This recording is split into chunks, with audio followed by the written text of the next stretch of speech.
the other video, I covered the fundamental principle that you have to be in a calorie deficit to lose weight, and this holds true. This one's going to go over the next important principle, and that's going to go over the macronutrients.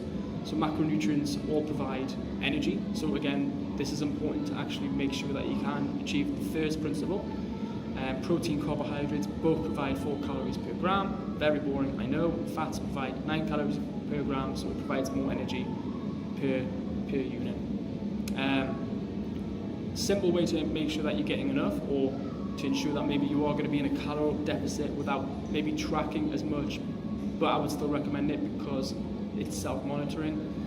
Your diet is a balance. You don't need to be super anal about it, but it's good to use to maybe sort of see what you're doing, see where you're going wrong, and see how you can make changes.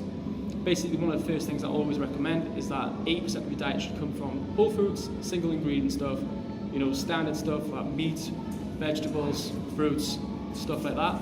And then the rest of your diet can encompass what you enjoy. So a little bit of junk food maybe.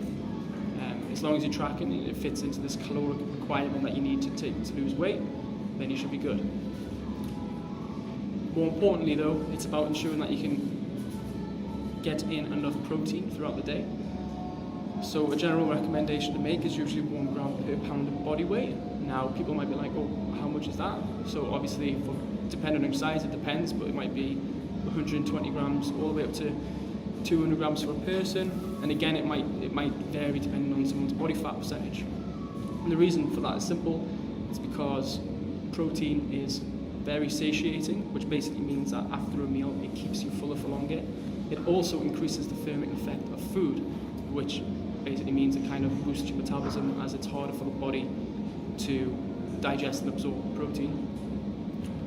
As you can see, that's pretty important for weight loss if you can manage hunger, and it can help sort of ramp up metabolism a little bit. You're going to find dieting a lot easier. So what type of foods would you need to get in your diet for that? You would need chicken, beef, fish. You've got Greek yogurts, you've got whey protein, you've got eggs. So there's quite a lot of variety there.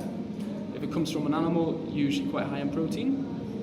And again, if you use something like MyFitnessPal, you can easily track to see how much protein you're intaking, and covering these first 2 principles is pretty much going to set you very nicely into getting what you want in terms of your weight loss and your body composition related goals. So I hope this video helps. There'll be one more, and I hope you check it out. So speak to you soon. Bye.